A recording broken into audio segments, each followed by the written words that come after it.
It's a mystery tonight. What has caused more than 200 people in 25 states, that includes Colorado, to get sick and be hospitalized? All we know is that it's been linked to vaping, and just today, a second person died because of this mystery lung illness. There is new insight tonight that a vitamin E chemical is now the focus of the investigation. And these new details come as a teenager, supposed to be starting college, instead was hospitalized.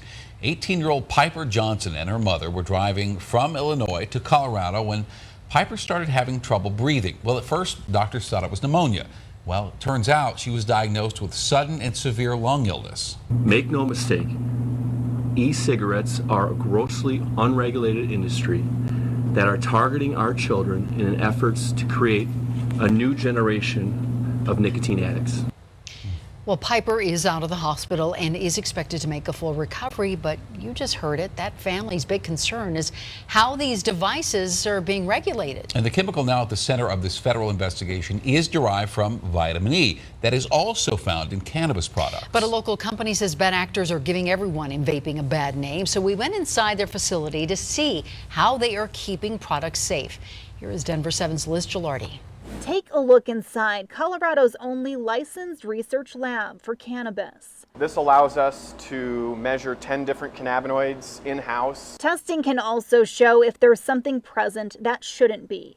Tyrell Toll is the director of chemistry here at MedFarm Holdings. And it's anything but simple. It's actually very complicated. He's been watching all the headlines about the mysterious vaping illnesses. Yeah, my initial thought was that there must be some kind of contaminant in these, or adulterant in these vaporizers, or the device or the formulation that people are using. He wants to ensure nothing like that makes its way into their products. They do everything in-house, growing cannabis, producing oil, refining it, and ultimately it will wind up in cartridges for people to vape. Toll worries about the black market. He also explains that some companies use carrier oils to dilute it or make it easier to work with. Here at MedFarm, we've made a hard stance that we will never do that. More than 300 cases of vaping-related illness have been reported across the country.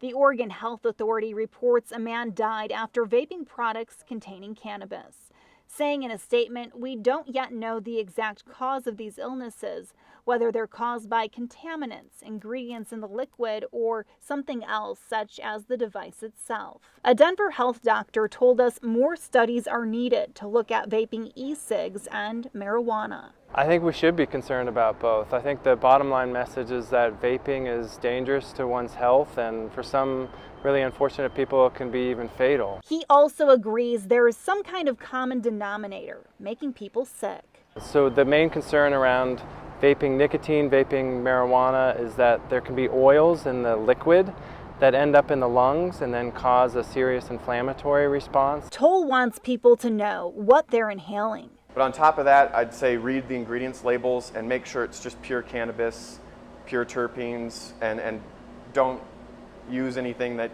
has propylene glycol, vegetable glycerin, MCT, or anything else as a carrier. Health officials are still investigating, looking to confirm what's making people so sick and even killing them. Liz Gilardi, Denver 7.